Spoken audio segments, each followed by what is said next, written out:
ചെയ്യാൻ പുതിയതായി ഒന്നുമില്ലെങ്കിൽ കുത്തുപാളി എടുക്കുമെന്നുള്ള ഏറ്റവും ഒടുക്കത്തെ ഉദാഹരണമായി വേണമെങ്കിൽ ലണ്ടനെ കാണാവുന്നതാണ്. ഒരു കാലത്ത് ആളുകളുടെ, പ്രത്യേകിച്ച് കോടീശ്വരന്മാരുടെ പ്രധാന ആകർഷണ കേന്ദ്രങ്ങളിൽ ഒന്നായിരുന്ന ലണ്ടന്റെ ഇന്നത്തെ അവസ്ഥ കണ്ട് ശത്രുക്കൾക്ക് പോലും ഇങ്ങനെയൊന്നും വരുത്തരുതെന്ന ചിന്തയിലാണ് ജനങ്ങൾ. ശതകോടീശ്വരന്മാരുടെ നാടായി തന്നെ അറിയപ്പെടുന്ന നഗരങ്ങളാണ് ന്യൂയോർക്കും പാരീസും ലണ്ടനുമെല്ലാം. അതിൽ ഏറ്റവും ഉയർന്ന സ്ഥാനം ലണ്ടൻ ഉള്ളതായിരുന്നുവെന്ന് എടുത്തു പറയേണ്ടതായിട്ടുണ്ട്. എന്നാൽ അടുത്ത കാലത്തായി കോടീശ്വരന്മാർക്കൊന്നും ലണ്ടനെ അത്ര കണ്ട് പിടുത്തം പോരാ. ആർക്കും അവിടെ താമസിക്കാൻ വലിയ താല്പര്യമില്ല എന്ന് തന്നെ വേണം പറയാൻ. ലണ്ടനെ മാത്രമല്ല, ബ്രിട്ടനെ മൊത്തമായി ഒഴിവാക്കാൻ താല്പര്യപ്പെടുകയാണത്രേ മിക്ക ധനികരും.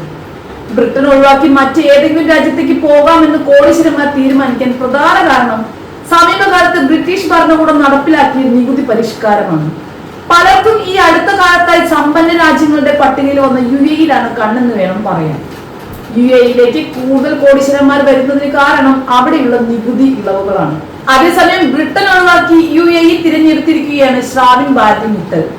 37-കാരനായ ശ്രാവിൻ മിത്തൽ ഇന്ത്യയിലെ സമ്പന്നരായ മിത്തൽ കുടുംബത്തിലെ അംഗമാണ്.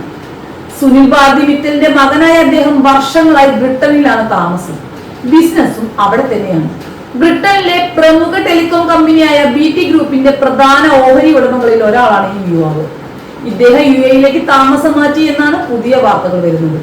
വിദേശ വംശജരായ കോടീശ്വരന്മാർക്ക് ബ്രിട്ടനിൽ നികുതി കാലത്തിൽ ലഭിച്ചിരുന്ന സംരക്ഷണം അടുത്തിടെ എടുത്തു മാറ്റിയിട്ടുണ്ട്. ലണ്ടൻ കേന്ദ്രമായി ശ്രാവിൻ രൂപീകരിച്ച അൺബൗണ്ട് എന്ന നിക്ഷേപ കമ്പനിയുടെ ബ്രാഞ്ച് ഇപ്പോൾ അബുദാബിയിൽ രജിസ്റ്റർ ചെയ്തിരിക്കുകയാണ്. ശ്രാവിൻ ലണ്ടൻ വിട്ട് UAE-യിലേക്ക് താമസം മാറ്റിയതിന്റെ സൂചനയായി മാധ്യമങ്ങൾ ചൂണ്ടിക്കാട്ടുന്ന കാര്യങ്ങളിൽ ഒന്നാണ് കമ്പനിയുടെ ഈ രജിസ്ട്രേഷൻ.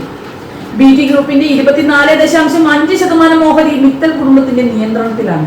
ഭാരതി ഗ്ലോബൽ ഹോൾഡിംഗ്സ് വഴിയാണ് കുടുംബം ഈ ഓഹരികൾ നിയന്ത്രിക്കുന്നത്. ഏകദേശം $2720 കോടി മൂല്യമുള്ളതാണ് ഈ നിക്ഷേപം. അതുകൊണ്ട് തന്നെ ശ്രാവിൻ ലണ്ടൻ വിട്ട് UAE-യിലേക്ക് താമസം മാറുന്നത് ബ്രിട്ടന് തിരിച്ചടിയാണെങ്കിൽ UAE-ക്കാർക്ക് അത് നേട്ടം തന്നെയാണെന്ന കാര്യത്തിൽ സംശയമില്ല.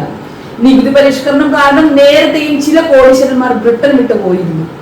അതിസമ്പന്നരായ പൗരന്മാർക്ക് വിദേശ രാജ്യങ്ങളിൽ നിന്ന് ലഭിക്കുന്ന വരുമാനത്തിന് ബ്രിട്ടൻ അടുത്ത കാലം വരെ നികുതി ഇളവ് നൽകിയിരുന്നു. 15 വർഷം വരെ ഇക്കാര്യത്തിൽ ഇളവ് ലഭിച്ചിരുന്നു. എന്നാൽ ഇപ്പോൾ മാറ്റം വന്നിരിക്കുകയാണ്. ഏപ്രിൽ മുതൽ ഇത്തരക്കാർക്ക് നികുതി ചുമത്തുന്നുണ്ട്. ലോകത്തിന്റെ പല ഭാഗങ്ങളിലും ആദായമാർഗമുള്ള മിത്തൽ കുടുംബത്തെ പോലുള്ളവർക്ക് വലിയ തിരിച്ചടിയാണ് ബ്രിട്ടന്റെ പുതിയ തീരുമാനം. അമേരിക്കയിലുള്ള വരുമാനത്തിനും ഫ്രാൻസിലുള്ള വരുമാനത്തിനും ഇന്ത്യയിലുള്ള വരുമാനത്തിനും എല്ലാം ബ്രിട്ടനിൽ നിശ്ചിത നികുതി കൊടുക്കേണ്ട സാഹചര്യം വ്യവസായികൾക്ക് വലിയ തിരിച്ചടിയാണ് ഉണ്ടാക്കുക എന്ന കാര്യത്തിൽ സംശയമില്ല. ഒന്നിലധികം രാജ്യങ്ങളിൽ നികുതി കൊടുക്കേണ്ട അവസ്ഥയാണ് ഇവരെ മാറ്റി ചിന്തിപ്പിക്കുന്നത്.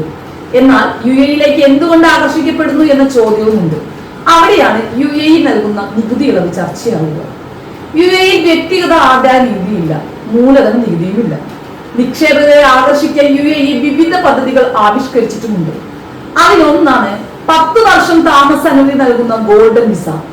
അതിസമ്പന്നരായ വ്യക്തികൾ UAE-യിലേക്ക് താമസം മാറുമ്പോൾ നടപടികൾ ലളിതവുമാണ് എന്നതും UAE-യിലേക്ക് കോടീശ്വരന്മാർ താമസം മാറ്റുന്നതിന്റെ പ്രധാന കാരണമാണ്. അതേസമയം ബ്രിട്ടൻ വിട്ട് കോടീശ്വരന്മാർ പോകുന്നു എന്നത് വലിയ ചർച്ചയ്ക്കാണ് വഴിവെച്ചിരിക്കുന്നത്. ഇതുവഴി ബ്രിട്ടന്റെ വരുമാനത്തിൽ വലിയ ഇടിവ് സംഭവിക്കുമെന്ന ആശങ്കയും സാമ്പത്തിക നിരീക്ഷകർ പങ്കുവച്ചിട്ടുണ്ട്.